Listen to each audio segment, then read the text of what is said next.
چھوٹا بھائی تو ہوں۔ ریٹائرمنٹ کب لی تھی؟ 212 میں 2012 میں۔ 2012 میں تو آج یہ گھر پہ ہی تھا یا گھر میں ہی تھا، گھر میں ہی تھا۔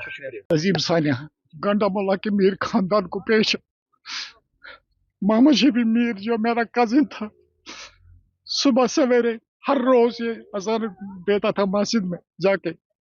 آج بھی توقع کے مطابق وہ 6:05 مسجد میں داخل ہو گئے، اذان دینے لگے۔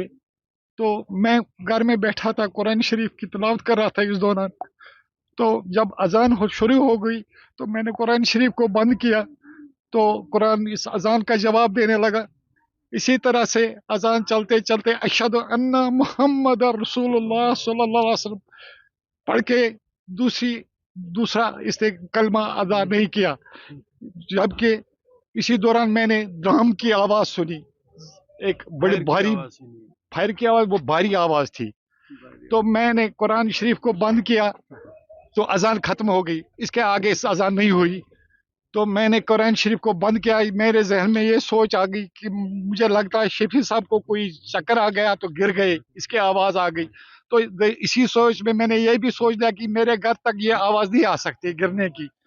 تو 4-5 منٹ میں نے ویٹ کیا، اسی اسنا میں میری بچی جو اوپر والی منزل میں سوئی تھی دوڑ کے آئی، اس نے مجھے کہا پاپا آپ بیٹھے ہو، شفیع انکل مر گئے۔ میں نے کہا کیسے ہوا؟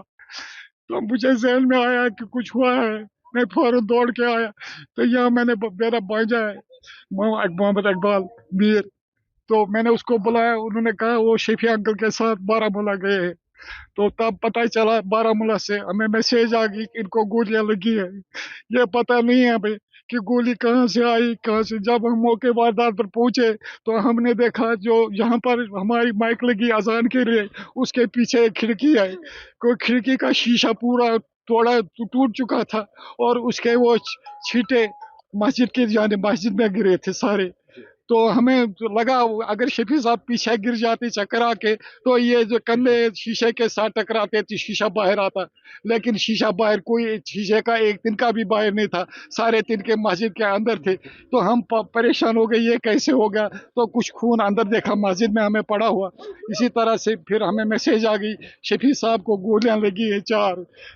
فائر کی آواز آپ نے؟ میں نے صرف یہ آواز سنی جیسے میں نے فائر کی آواز سنی، بڑی آواز آ گئی، ایک ہی آواز آ گئی۔